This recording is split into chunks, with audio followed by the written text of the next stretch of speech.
Nooy, isa akong tagapagsilbi. Isang Indio na pilit na nalikuran aking lupa kinalakihan. Hindi ko gustong maging Indio. Ako ay isang Espanyol sa isip, sa salita at sa gawa. Malamang sa akin pagkatao ang maging isang Pilipino.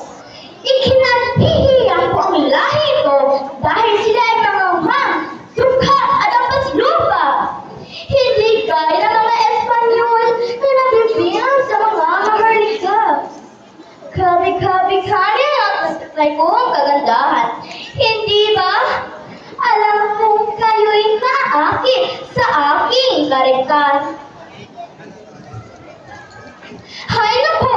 Ang dami namang mga tao! Ang ingay! Ang gulo! Kayong mga hampas lupang Indio, hindi ba kayo magbibigay galang? Hindi ba rin niyo ako nakikilala? Ako, si Doña Victorina de los Reyes de Espadaña. Masdan ninyong kolorete sa aking mukha at ang aking magagarang alahas at maging ang aking mahabang kasuotan na tila para lamang sa isang mistisang gaya ko. Kaya kayong mga Indyong sikitin ng Aita, nararapat na naigalan niyo ako.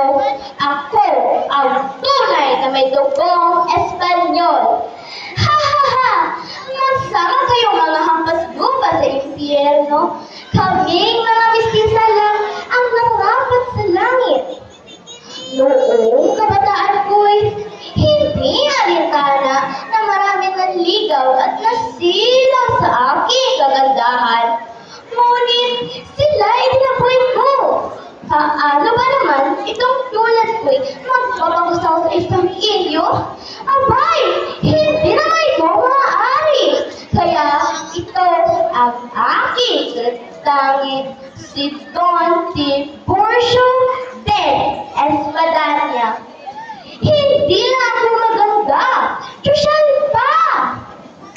Ngunit pagbalik-balik tayo ng mundo, isa pa rin akong Indio. Sa kabila ng pagkait sa aking tunay na pagkatao, alang-alang sa iganda ng estado ng buhay ko. Kailanman, hindi ako naging totoo.